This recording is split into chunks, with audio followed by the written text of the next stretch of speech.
Ever just find yourself like going along with something even when it makes zero sense? I had this happen the other day at the grocery store. Okay. I'm just trying to be like in and out, get some milk. Yeah. And suddenly I'm face to face with this like super enthusiastic guy, right? And he's handing out samples of, artisan cheese. Right. And I'm not even a huge cheese person, but his energy was so infectious. I walk out of there with a whole block of this cheese I didn't even need. Oh, wow. It got me thinking, what just happened there? You know, what made me buy that cheese? Well, it's almost like our brains have these like preset buttons, and sometimes they just get pushed without us even realizing it. And in the Psychology of Persuasion, they talk about this idea of fixed action patterns. Yeah. It's these instinctual behaviors, just like hardwired into us. Like a mother turkey will respond to the cheep, cheep sound of her chicks. Yeah. Right. And usually that's efficient. That's how she knows who to care for. Yeah. But a scientist was actually able to trick a mother turkey into mothering a stuffed polecat. What? Just by playing that cheep, cheep sound. No way. Yeah. That's both hilarious and a little creepy. Right. So you're saying we humans, we're walking around with these like pre-recorded tapes in our brains. Yeah. Just reacting to these triggers. Kind of like that, right? And these automatic responses or these click-whir moments, they often work out fine for us humans too, right? Yeah. They're shortcuts that help us deal with a really complex world. Right. But just like those turkeys, we can be manipulated. Okay, now I'm a little concerned. The book actually talks about a study where researchers were able to cut in line, like in a line of people, just by saying, because I need to make copies. Really? It didn't matter that it wasn't a good reason, just that word because triggered that automatic response, right? That's wild. So just adding because to any request increases your chances of getting a yes. It's powerful stuff. I need to remember that one. But this does make you wonder, like, how often are we being influenced and we don't even realize it? All the time, right? And that's the thing. These mental shortcuts, these heuristics, they're usually helpful. But we have to be aware of how they can be used. So, for example, the book talks about how simply pricing turquoise jewelry higher made it sell better. Wait, so people bought it because it was more expensive? Yeah, isn't that interesting? That makes no sense. It does. If you think about that mental shortcut, we're conditioned to believe that expensive equals good. Right. Like higher quality, higher price. Right. Often true. But in this case, it created an illusion. It's like a subconscious equation. Higher price equals higher value equals I gotta have it. Exactly. Okay, I'm starting to see why understanding these shortcuts is so important. It's like learning this whole secret code to human behavior. It's fascinating stuff. Yeah. This whole conversation, it reminds me of just how tricky it can be to say no when you feel obligated to someone. No. You know that feeling. For sure. Like a coworker does you a favor and suddenly you're like, I'm in their debt. Right. It's like this unspoken debt hanging in the air. Yeah, you're tapping into another one of those core principles of persuasion there, that feeling of reciprocity. Don't cross it, right? The psychology of persuasion goes deep on this. Yeah. We're wired to return favors. It's true. Even unsolicited ones. Yeah. Like, they actually call it uninvited debt. Uninvited debts, yeah. That feeling of obligation, even when we didn't ask for that initial favor. It's so true. It's like you're caught in this web and you didn't even realize, like, how you got there. Right. And they actually use this great example in the book, the Disabled American Veterans Study. Are you familiar with that? Yeah, that's a classic one. So they found that just including these personalized address labels with their donation requests almost doubled their response rate. It's amazing. Just from those little labels. Just this small little gift, but again, triggers that sense of reciprocity. It's incredible how these tiny little things can have such a big impact. But it does make you wonder, like, can this be used ethically? Well, yeah, that's the question, right? Because right now it just sounds like a recipe for manipulation.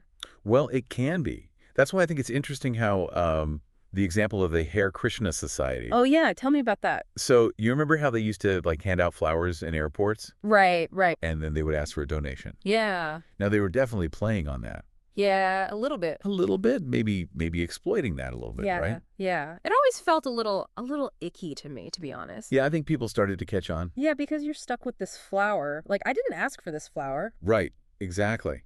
Ah. And so it seems like they kind of shifted gears a little bit, right? Interesting. And instead of just giving this like almost meaningless gift, started offering books or pamphlets. Oh, okay. It's still an exchange, but Right. it feels a little less manipulative. It's less about obligating you. Right. It's more like a genuine offer. Yeah.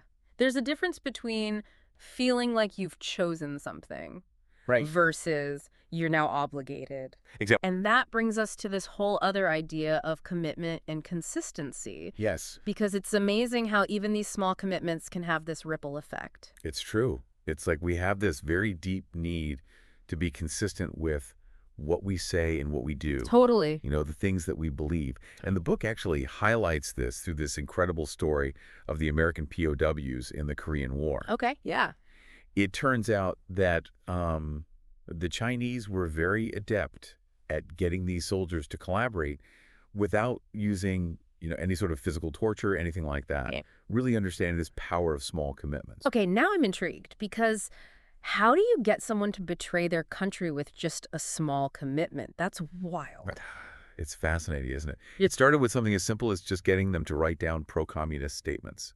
Oh, so just putting pen to paper? Yeah. That doesn't sound so bad. It seems harmless on the surface, Right. but here's the genius of the tactic. Mm-hmm.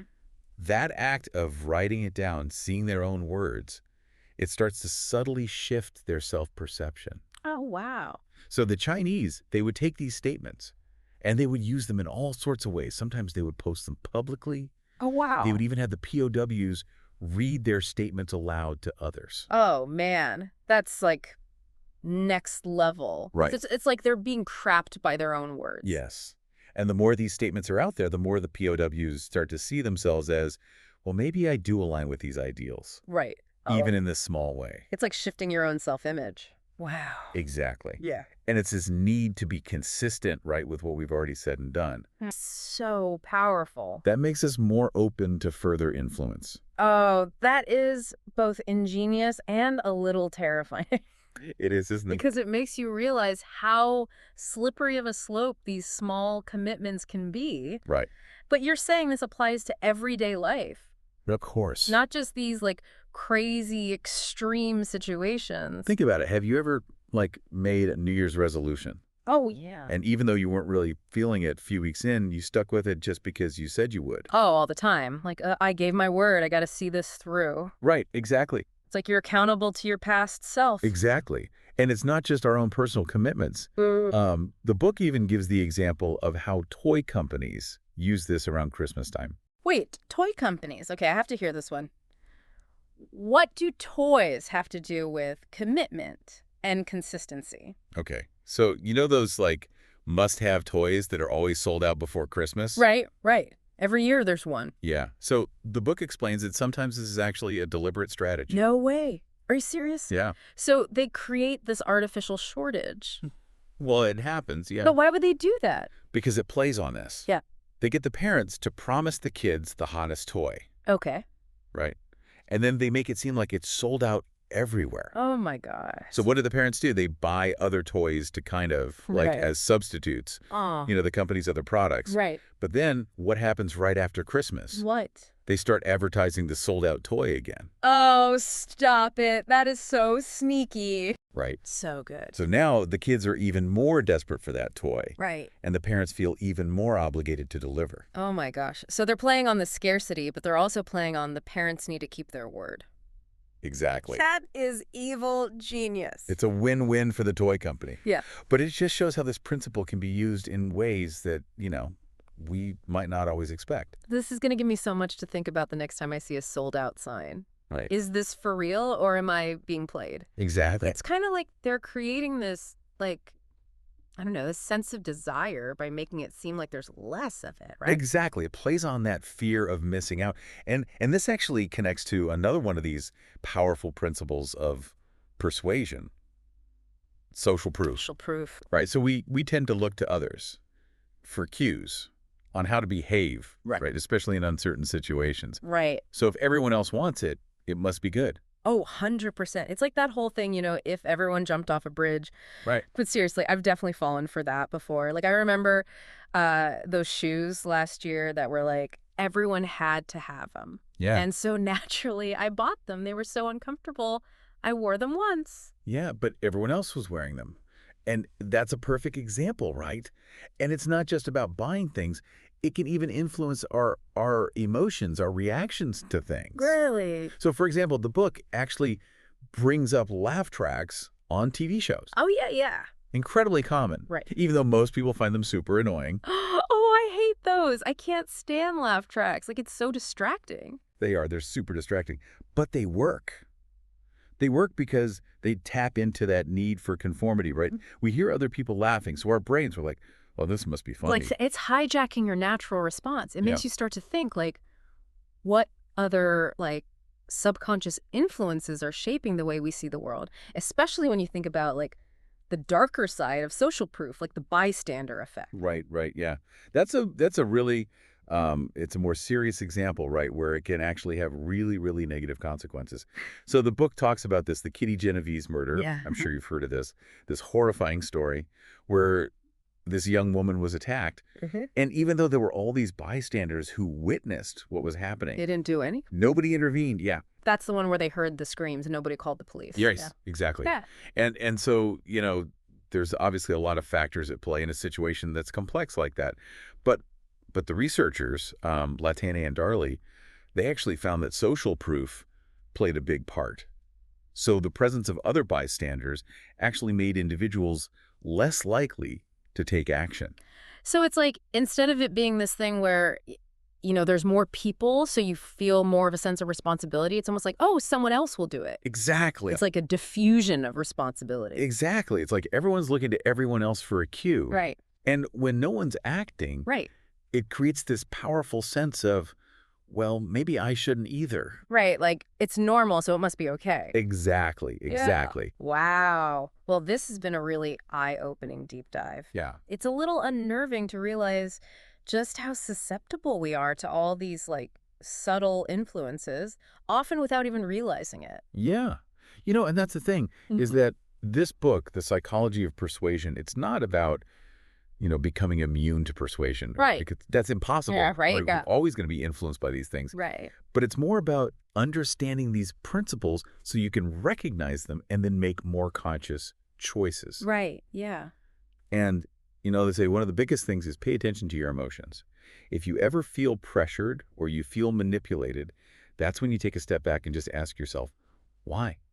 Why am I feeling this way? It's like hitting the pause button on that click whir response. Exactly. Be a little more conscious. And just remember, these principles aren't good or bad. They're just tools. Right. It's how they're used that's what matters. That's a good point. Yeah. Right? Yeah. And just as we can be influenced by them, we can also learn to use them ethically to achieve our own goals. So it's not just about protecting yourself. It's also about, like, how can you harness this? Exactly. How can I be more persuasive when I need to be?